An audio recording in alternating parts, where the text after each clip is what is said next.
목요일 밤 11시 뉴스 코멘터리 막점 맞고 많은 시청 바랍니다. 북한의 피격으로 연평도 인근에서 공무원이 사망했는데요. 국방부를 비롯해서 해경에서도 조사 결과를 발표를 했습니다. 우리 군은 다양한 첩보를 정밀 분석한 결과 북한이 북측 해역에서 발견된 우리 국민에 대해 총격을 가하고 시신을 불태우는 만행을 저질렀음을 확인하였습니다. 현재까지 저희가 내린 결론은 월북한 걸로 판단하고 있습니다.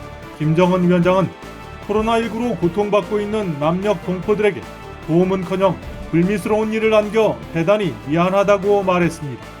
연평도 주변 해역을 잘 알고 있었던 점, 그리고 표류 예측, 분석 결과 등을 종합하여 볼 때 실종자는 월북한 것으로 판단하고 있습니다.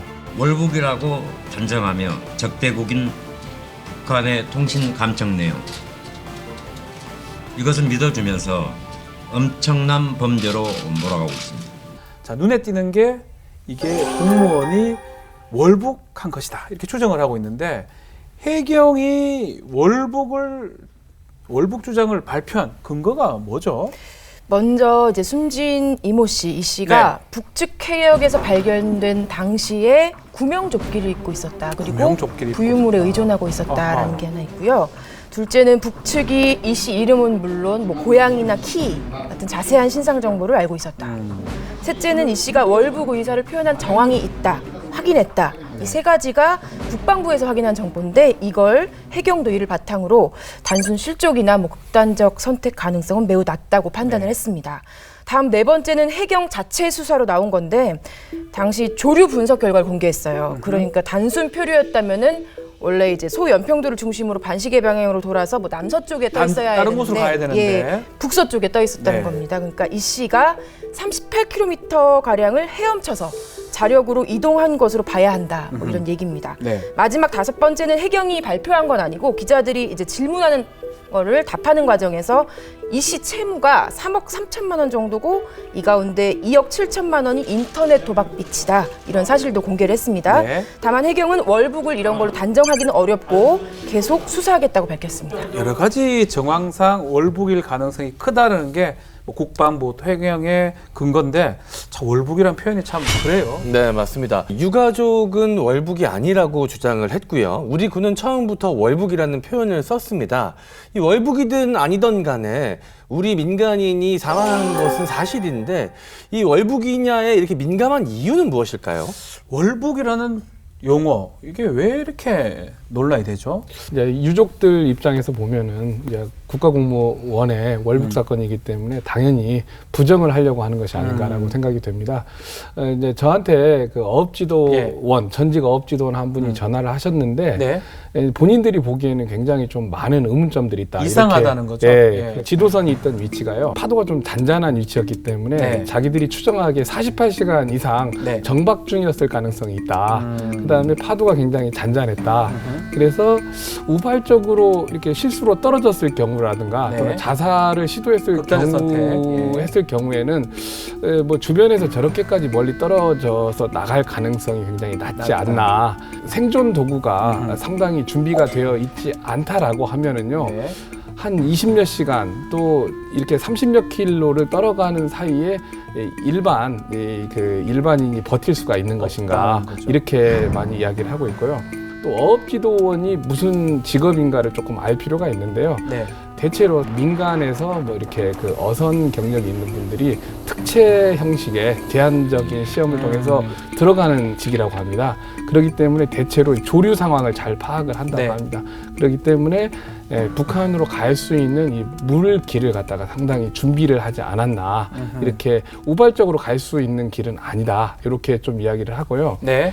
물론 이제 간접적인 정황이긴 한데, 경제 상황이 불가능한 점들, 이런 이제 복합적인 측면들로 보면은 말하기는 정말 어려운 건데, 월북 가능성이 굉장히 높고. 지금 이 상황에서 그 월북 문제를 갖고 논란을 빚는 것 자체, 월북이라고 추정하는 것 자체가 저는 피해자에게 두 번 가해를 가하는 거다. 상처를 주는 거다. 월북 자체가 우리나라의 보안법에 대해 우리 법 질서를 위반하기 때문에, 우리 대한민국으로 와서 범죄자이기 때문에 피해자와 국민에게 해서는 안 될 일을 나쁜 정치를 하고 있다 이렇게 생각을 하고요. 월북이 아닐 것 그 같다는 월북이라는 주장도 이제 구명조끼를 입었다 의도적으로 그 구명조끼를 왜 입었겠느냐? 그 월북하기 위해서 월경하기 위해서 입었던 게 아니냐? 그 의사가 있다 이렇게 추정하는데 사실 이 부분도 명확하지 않아요. 맞지 않다. 특히 해경은요.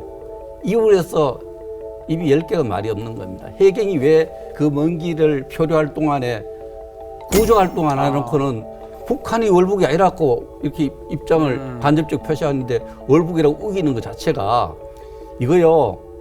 해경 나중에 뒷감당 어떻게 하려고. 문제가 될 수 있다. 월북으로 제시하는 그거 자체가 예를 들어서 제가 안 그 이야기 맞다. 깜짝 놀랐어요. 예. 북측이 그 사람의 이름과 고향 키 상세 정보를 알고 있다. 이거는 역으로 말하면 가까이서 신상 정보를 다 파겠다는 거예요. 80m에서 이렇게 막 먼 곳에서 소리 지르고 아는 게 아니고 이거는 월북에 어떻게 북한에 가도 신상 정보 다 파악이 되는 거예요. 이걸 가지고 월북의 근거로 제시하는 것 자체가 이 조사에 어떤 ABC 기본조차도 안 지키고 추론한 겁니다.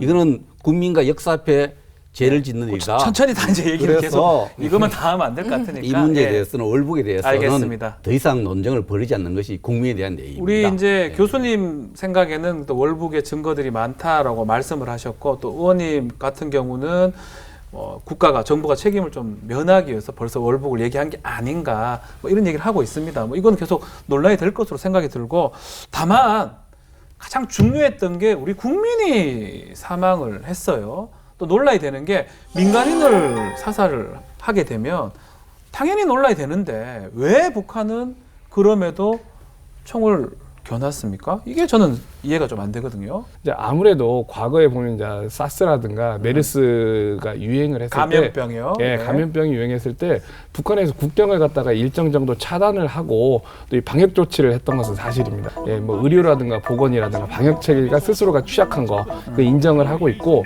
또 7월에 있었던 그 이 탈북자가 다시 한번 월북하는 사건이 있었는데 이 사람이 강화도에서 월북을 한 다음에 개성으로 들어갔습니다.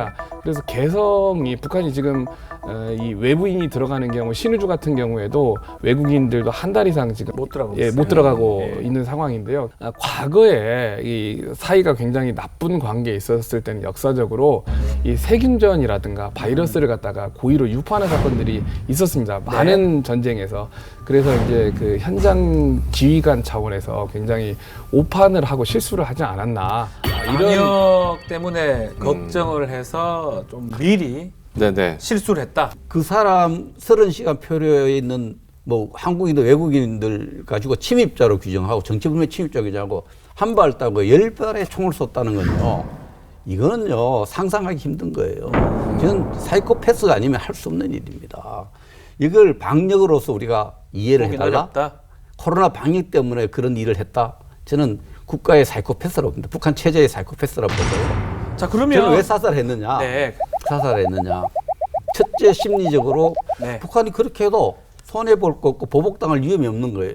어떻게 대한민국 국민을 그렇게 할 수 있어요? 저는 그렇게 생각합니다. 자 그렇다면 대한민국을 무시한 것이 이 사살의 어떤 그 말씀대로라면 어느 선에서 지금 명령이 떨어졌는지가 좀 중요할 것 같은데 북한은 통지문을 보면 단속정 정장이 결심했다라고 얘기를 하고 있어요.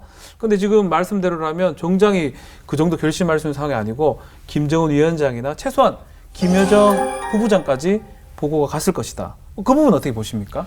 30여 시간에 표류한 사람이기 때문에 굉장히 쇠약해졌을 거예요. 그렇죠. 그리고 이제 이분과 이제 마지막 대화하는 과정에서 이분이 이제 굉장히 이제 생명의 위협을 느끼고 약간 도주하려는 그런 공포탄의 위협에 이제 그런 모습을 보였을 가능성은 있지만은 그 발포 책임자가 상부까지 갔을 가능성은 굉장히 희박할 것 같습니다. 그러니까는 통신을 한 게 이제 정황이 있다라고 하는 걸로 봤을 때는 사령관과 이 정장 사이에 그 중간 단계의 어떤 그 지휘관의 현장적인 판단이 아니었을까라고 이렇게 판단하는 것이 굉장히 맞다고 보여집니다. 의원님은 달리 보시는 거잖아요. 북한 전문가의 박종철 박사님은 또 북한 전문가적 시각으로 저도 북한을 평생을 연구를 했습니다.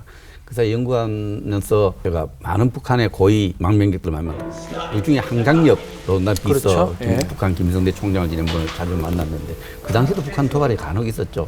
그때 도발에서 제가 직접 물어본 적이 있어요. 이런 상황에 대해서 북한은 최고 지도자의 승인 없이 남조선을 향해서 우리를 향해서 총 한 발 쏠 수 없는 체제다. 모든 결정 최고 지도자에서 일어난다. 이렇게 특히 비무장지대에서 이렇게 제가 들은 적이 있습니다. 그 말을 유추해 보면은 적어도 북한이 통지문을 통해서 함장 대위급, 우리 같은 대위급 30살 안팎이에요. 대위급 함장이 결심해서 이렇게 하진 만행을 저지르지 않았다. 저는 어렴풋이 6월 4일 날 남북 공동연락사무소를 파괴하겠다 해놓고 그 일주일 뒤에 파괴를 한 그런 라인 속에서 김여정 북한 전문가도 이건 추측해 봅니다. 조사를 안 그렇죠. 이거는 뭐 알 수가 없습니다. 적어도 함장 수준에서 결심할 일이 절대 아니다는 게 여러 가지 정보 자산을 아니 그런데 이제 그 1976년도에 우리가 잘 아는 미루나무 도끼 만행 사건이요. 예, 우리는 이제 도끼 만행 사건이라고 하는 사건이 있는데 이제 이때도 보면은요. 그 미군 측과 북한 측이 처음에는요. 이 가지치기를 하려고 했어요. 근데 가지치기를 하다가 미국 측에서 가지를 넘어서는 이제 큰 줄기들을 자르기 시작했을 때 북측에서 서로 조언을 했었습니다. 이건 가지치기 범위를 넘어서고 가지치기는 어떤 거다.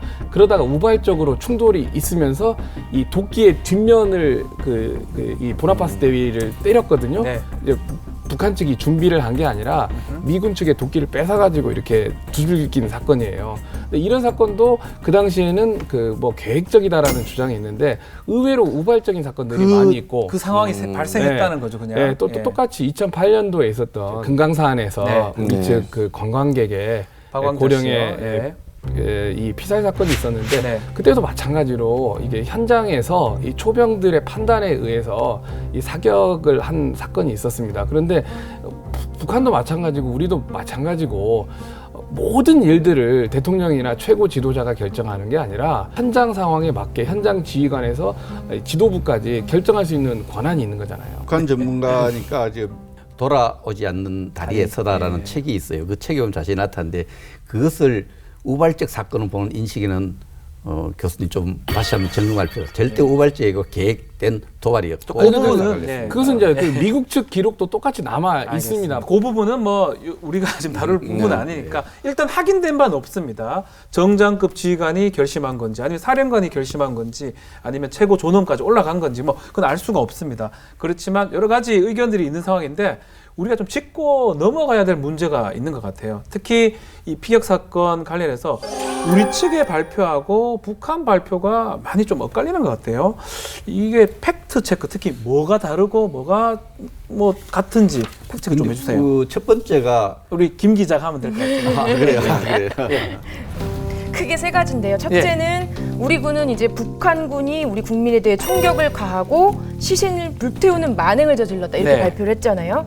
그런데 북한은 시신을 불에 태워 훼손하지는 않았다. 불에 태운 건 부유물이다. 부유물을 태웠다? 국가 비상방역 규정에 따른 거다. 이렇게 주장한 겁니다. 두 번째는 월북 의사표현 여부도 엇갈리는데 우리 군은 북한이 표류 경위를 확인하면서 월북 진술을 들은 걸로 보인다. 이렇게 발표를 했어요. 그런데 북한은 이 씨를 불법 침입한 자 이렇게 표현하면서 단속 명령에도 계속 함구를 했다. 이렇게 주장을 했습니다. 마지막으로 사격 명령을 누가 내렸느냐 이게 또 중요한데 우리 군은 상부의 지시, 해군 지휘 계통의 지시가 있었을 거라고 판단을 했는데 북한은 배의 지휘권자, 아까 말씀하신 정장의 지시였다고 주장했습니다. 여러 가지 얘기들이 좀 다른데 이것도 한번 짚어봐야 될 것 같아요. 북한 통지문, 이 같은 사건을 두고 말이 좀 다른데 이게 진실 규명이 필요한 상황입니다. 특히 통지문이 아주 신속하게 나왔습니다. 뭐 이례적이라고 볼 수가 있는데 북한의 통지문 어디까지 믿을 수 있는지 또 왜 통지문 형식으로 이런 발표를 했는지 이 부분 한번 말씀해 주십시오. 예, 그 미국 국무부에서도 상당히 남북 관계에 있어서 이 사건이 이제 해결되기는 굉장히 어려운데 이제 수습을 하는 데는 도움이 된다. 긍정적인 평가를 했습니다. 76년도 이 그 미르나무 사건 같은 경우에도 보면은요. 나중에 대규모 이제 그 미군 측의 또 한미 그 연합 군사 이 훈련까지 있는 일이 벌어지는데요. 그 북측이 결국에는 그 이 한미의 힘에 의해서 처음에는 이제 그 이 파문점에서 장성급에서 구두 사과를 하고 나중에는 문서로까지 이렇게 제출을 했습니다. 금강산 사건 같은 경우에도 금강산 관광총국의 지배인이 현정은 회장에게 사과를 했고 또 나중에는 김정일 위원장도 사과를 했습니다. 그래서 이제 우리 측에 에서는 나중에는 그 진정성 없는 사과라고 해가지고는요, 나중에는 이제 평양에 인원을 파견해가지고 협상까지 했지만은요, 이게 협상도 잘 결렬이 안 됐습니다. 이러한 그 과거에 남북 간의 관계를 봤을 때 북한의 입장에서 보면은 북한 남측은 굉장히 여론이 중요하고 아하. 남측의 여론에 겨냥을 해가지고 조기에 수습이나 봉합하는 것이 중요하다라고 판단하지 않았을까. 그래서 빨리 했다. 이례적으로 공개적이면서 빠른 판단을 한 것으로 보여집니다. 통지문 형식은 또 우리가 어떻게 봐야 됩니까? 왜 통지문 형식이에요? 원래 통지문가 세금 통지서 이야기했지 않습니까? 남북 관계에서 통지문 전통문 있는데 네. 통지문은 전통보다 좀 약하죠. 어쨌든 통지문 형식이었는데 그 통지문의 내용을 보면 진정성을 의심할 수밖에 진정성이 없어요. 없다. 처음에 상당 부분을 자기들이 했는 일이 정당하다. 유감 부분만 계속 읽는데 네. 사실 잘못한 것이 없다는 거예요. 통지문 내용도. 이 부분에 대해서 진정성이 좀 우리가 의심할 수밖에 없고 이 통지문으로 이 모든 만행에 대해서 면죄부를 받으려는 것 자체가 그렇게 우리가 해독한 자체가 저는 잘못이 있다고 그러면 생각합니다. 우리 교수님께서 통지문 형식을 북한은 자주 쓰는 겁니까? 아니면 이번에 저 이례적으로 이렇게 썼다고 봐야 됩니까? 김정일 시기에는요, 네. 뭐 육성 연설 자체도 많지가 않았고 아무래도 이제 스위스에서 유학을 한 경험이 있기 때문에 그렇죠. 약간 이제 그 이 서방의 개방된 사회를 경험했기 때문에요. 이게 이제 과거에 비해서 굉장히 이제 개방도가 높아진 것 같아요. 이제 우리 측 입장에서 보면은 뭐 다양한 방식의 그 유감 조치나 사과 조치를 표명을 해야 되는데 이제 북한에서 할 수 있는 뭐 성의 있는 조치로서 통지문 형식의 이 유감 사과 표현을 하지 않았나 이렇게 보여집니다. 북한이 할 수 있는 방식 중에는 그게 아마 제일 뭐 괜찮을 것이다라고 교수님 말씀해 주셨고, 통지문에서 우리가 또 주목해서 봐야 될 부분이 김정은 위원장이 직접 사과를 했다는 거예요. 제가 좀 읽어드리면, 우리 측 수역에서 불미스러운 일이 발생해서 문재인 대통령과 남녘 동포들에게 커다란 실망감을 더해준 것에 대해서 대단히 미안하게 생각한다. 이 문구인데, 이 문구에서 특히 북한의 최고 존엄이라고 하는 지도자가 빨리 이렇게 사과한 적이 있나요? 네. 분단 이래 일단은 북한 최고 지도자가 직접 빨리 한 거는 손에 꼽히는 정도이긴 거의 합니다. 없다는 거죠. 예. 예. 우선 1972년 5월 김일성 주석 사례인데, 방북한 이우락 중앙정보부장과의 면담에서 네. 4년 전에 있었던 뭐 121 사태 언급하면서 청와대 습격 시도 사건이죠. 내 의사는 아니었지만 대단히 미안한 사건, 미안하다. 이렇게 사과했고요. 네. 다음은 2002년 5월 김정일 국방위원장 사례인데, 박근혜 당시 그 한국미래연합 대표에게 121 사태는 극단주의자들의 짓이며 미안한 마음, 이렇게 거듭 사과를 했습니다. 네. 다만 이 사례들이 면담 과정에서 나온 발언들이고 이번처럼 뭐 공식 통지문을 통한 사과는 아니었습니다. 네. 여러 사태 때마다 거의 대부분 실무자급을 내세워서 유감 표명 정도 했습니다. 그렇죠. 존엄은 그 자체로 가장 뭐 완전 무결해야 되는데, 그러니까 사과를 잘 안 한다고 저도 알고 있거든요. 근데 이렇게 사과를 한 속내는 어떻게 봐야 됩니까, 의원님? 전원 형태로 사과를 했는데 네. 3시쯤 청와대 서주석 NSC 1차장이 네. 강력히 항의를 해서 책임자를 처벌하라고까지 우리 정부까지 격앙되게 하니까 사과를 한 거죠. 그래서 이제 그 북한이 이전에 최고로 가까운 시기에 사과한 것은 2015년에 있었어요. 네. 목함지뢰의 하재헌 병사가 부상당했을 때, 목함지뢰 났을 때 굉장히 긴장이 고조됐죠. 북한이 우리 방송을 재개하니까 학생기에 총을 쏘고 우리도 대응 사격을 하고 굉장히 그런 상황에서 대화하자고 했어요. 대화하자 해서 그때 북한의 그 김양근 통전부장, 통전선 부장하고 또 황병서가 나와서 우리한테 구두로도 사과를 전하고 그 문서에도 그때 남북 고위 접촉 합의서라는 게 있었어요. 그 문서에도 두 번째 항에 명확히 우리 남측 대한민국 군인이 부상당에 대해서 유감을 표시했습니다. 그때 우리가 강하게 나가니까 사과를 했어요.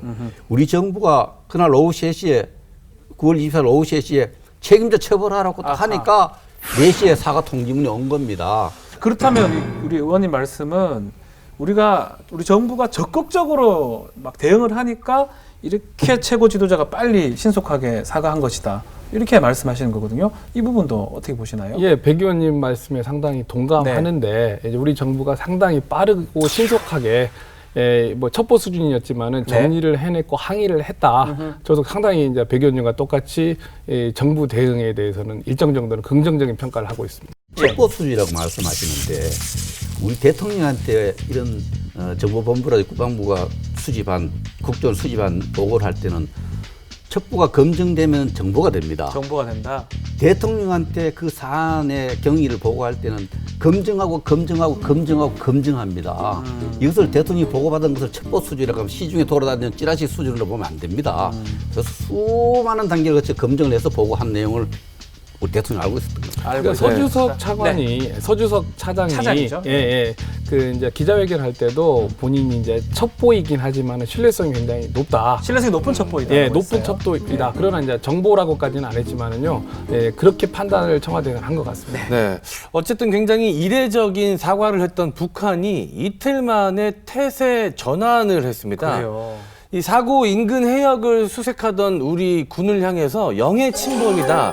가만히 보고 있지 않겠다라고 경고의 메시지를 보냈거든요. 사과했다가 경고했다가 이거 왜 이런 왜 걸까요? 이래요 갑자기 또. 지금 이제 우리 측에서 주장하는 이제 NLL을 해상 경계로 삼으려고 하는 우리 측 주장하고 북측이 주장하고 있는 99년도부터 주장하고 있는 영해의 개념이 현재 충돌을 하고 있습니다. 북한이 말하는 분계선하고 좀 다르죠. 예, 북측으로서는 이제 두 사안을 분리해가지고 이제 주권의 문제에 대해서는 좀 단호하게 항의를 하는 걸로 보이고 있습니다. 달리 보는 거네요. 이 문제는 굉장히 중요한 문제다. 문제예요. 예. 9.18 남북한 군사 합의를 할 때 이 선의 개념을 면의 개념을 바꿔요. 북방 한계선 일대를 평화수역으로 이런 표현을 쓰죠. 북한은 그 속에서 이제는 북방 한계선을 없앴다.